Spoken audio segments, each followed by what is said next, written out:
Assalamualaikum warahmatullahi wabarakatuh. Kembali hari ini kita ngaji Hikam Melayu, kitab Futuhul Arifin fi Bayani Amalis Sarikin wal Wasilina ilallahi ta'ala, yang merupakan terjemah dan syarah daripada kitab Hikam yang ditulis oleh Muallim Haji Muhammad Sarni bin Haji Jarmani bin Haji Muhammad Siddiq Al-Alabi. Hari ini kita masuk ke dalam pembahasan hikmah yang ke-12.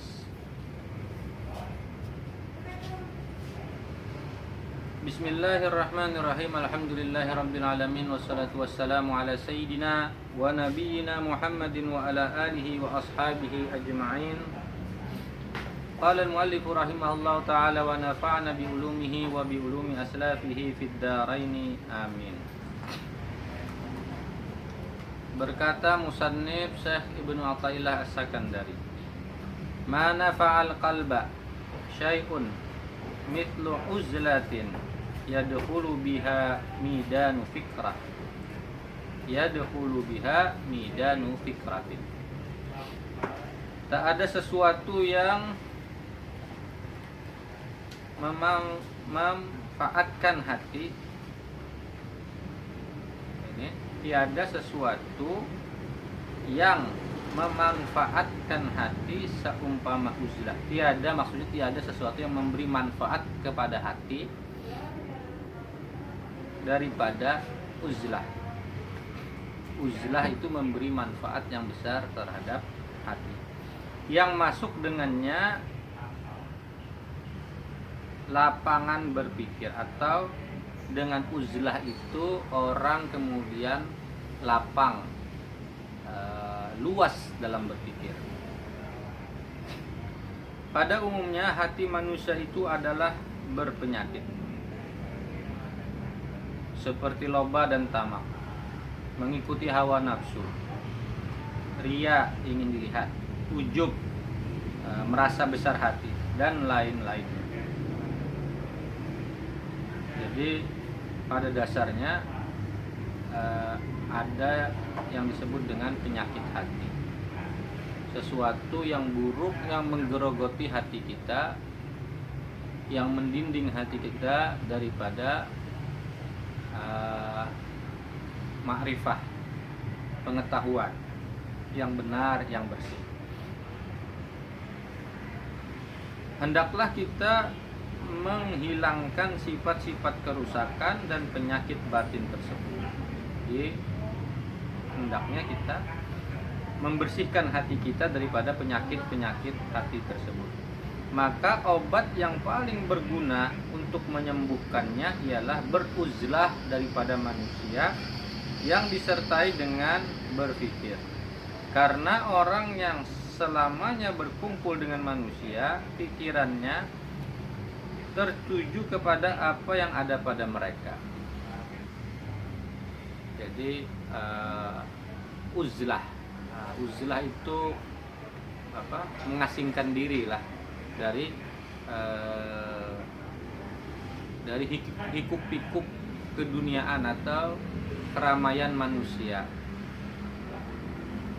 atau kalau bahasa yang lebih akrab mungkin di telinga kita, khalwat lah, mengosongkan diri, keluar daripada kesibukan duniawi yang di sana kita bercampur dengan segala macam manusia, dengan segala sifat-sifatnya yang mau tidak mau pasti memberikan pengaruh terhadap jiwa kita.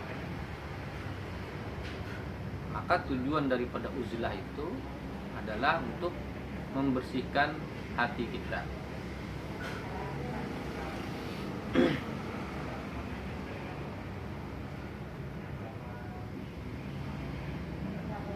Dan di dalam uzlah itu hendaknya kita merenung, berpikir terhadap apa?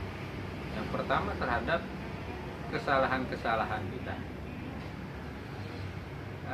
terhadap apa yang membuat hati kita gelisah, apa yang membuat pikiran kita menjadi tidak jernih lagi memandang persoalan.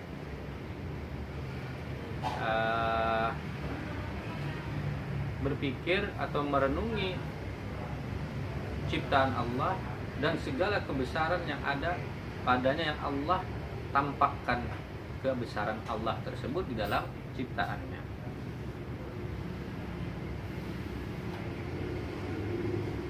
Karena kata Allah dalam firman-Nya bahwa dalam inna fi khalqis samawati wal ard la ayat, ada tanda-tanda kebesaran Allah, keagungan Allah bagi siapa? Li ulil albab, bagi orang-orang yang berpikir. Orang yang berpikir dalam, terutama dalam keheningannya, dalam kesendiriannya. Dengan begitu mata hatinya terbuka, pikirannya jernih, dan dia bisa membedakan baik dan buruk. Karena pada dasarnya hati nurani itu selalu, hati nurani kita khatir bisikan-bisikan malakiyah ataupun khatir ilahiyah itu tempatnya di hati kita. Jadi ketika kita sendiri merenungi segala kebesaran Allah, memikirkan penciptaan langit dan bumi dan seterusnya, sifat-sifat kemanusiaan ini, jika Allah berkenan, Allah membukakan hati kita untuk mengambil rahasia-rahasia, hikmah-hikmah dari segala perbuatan kita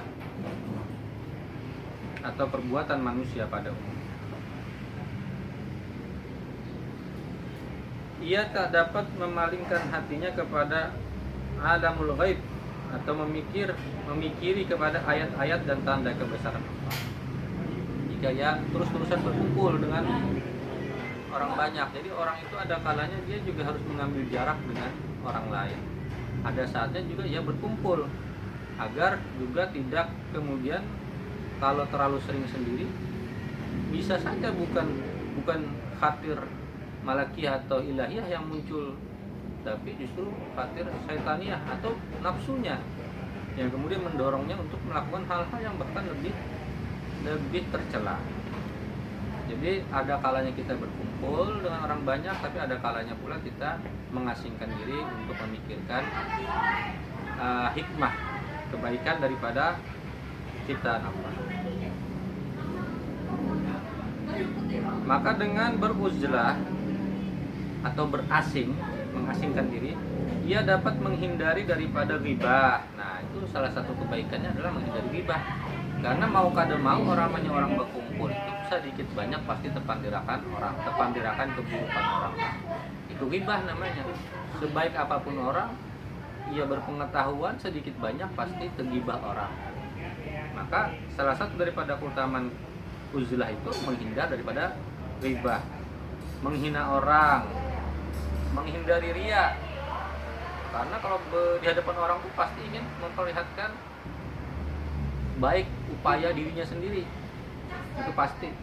Berdusta, nah berdusta sedikit banyak pasti kita ucap ketika kita berkumpul orang banyak. Memelihara maksiat mata dan telinga dan lain-lain.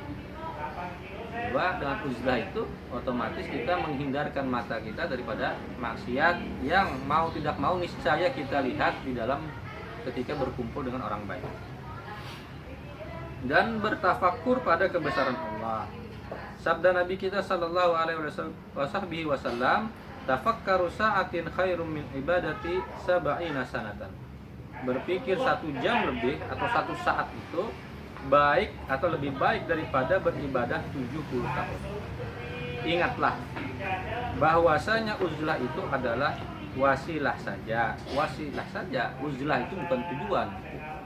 Uzlah itu cara, teknik, metode untuk kita kembali kepada diri kita yang sejati.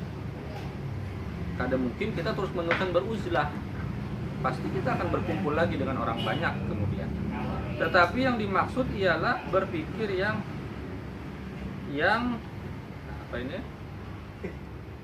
yang menyampaikan kepada mengenali Allah dan membesarkannya, yang menjadikan keridaannya. Jadi maksudnya di dalam uzlah itu kita berpikir untuk sampai pada perenungan yang terdalam akan keberadaan Allah, akan keagungan Allah, akan kebesaran Allah. Itu maksudnya, bukan mengasingkan diri, kemudian untuk berkhayal kemana-mana kada jelas, sehingga malah muncul pikiran-pikiran yang tidak baik. Uzlah ini adalah satu rukun daripada rukun tarekat yang 4 perkara. Jadi ada 4 rukun tarekat, yaitu yang pertama uzlah atau khalwat, yang kedua berdiam, yang ketiga lapar, dan yang keempat adalah berjaga malam. Jadi daripada kewajiban seorang salik di dalam suluknya kepada Allah Ta'ala, itu dia pasti melewati ini sebagai bagian dari suluknya. Uzlah, berdiam dari membicarakan hal-hal yang tidak perlu, maksudnya lapar, puasa, dan jaga malam. Jaga malam itu maksudnya qiyamul lail, mengisi malam dengan ibadah-ibadah sunnah, baik tahajud atau zikir atau tafakkur dan hal-hal yang baik lainnya, berdoa. Maka dengan yang 4 perkara itulah latihan para wali abdal. Nah, para wali abdal itu melatih dirinya dengan 4 perkara tersebut. Oke, ini ada banyak lah di dalam tasawuf itu, ada konsepsi tentang wali, orang yang dekat dengan Allah. Kemudian kayaknya akan dibagi lagi wali kutub, abdal, autat, dan seterusnya. Itu ada banyak itu. Biasanya dijelaskan di dalam konsepsi tasawuf. Setelah mereka mencapai tujuan yang dimaksud, tidak mengapa mereka menggauli manusia ramai, karena mereka setelah terbukanya hijab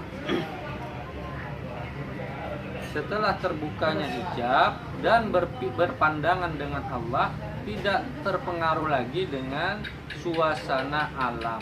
Kemudian setelah dikerjakan uzlah dan tetapi belum juga ia mendapat hasil yang baik, penyakit batin masih belum hilang. Maka disinilah musannif menerangkan sebab-sebabnya.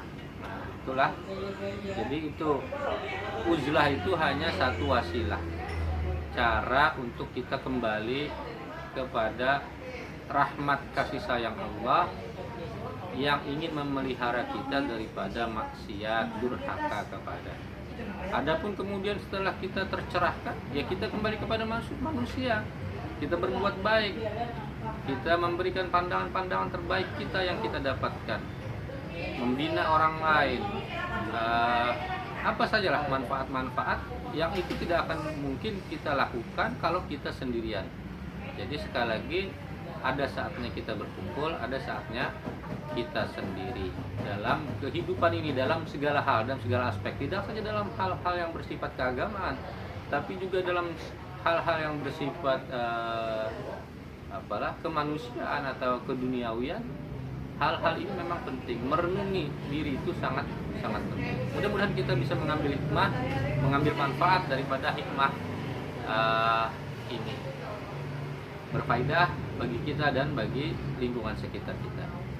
Assalamualaikum warahmatullahi wabarakatuh.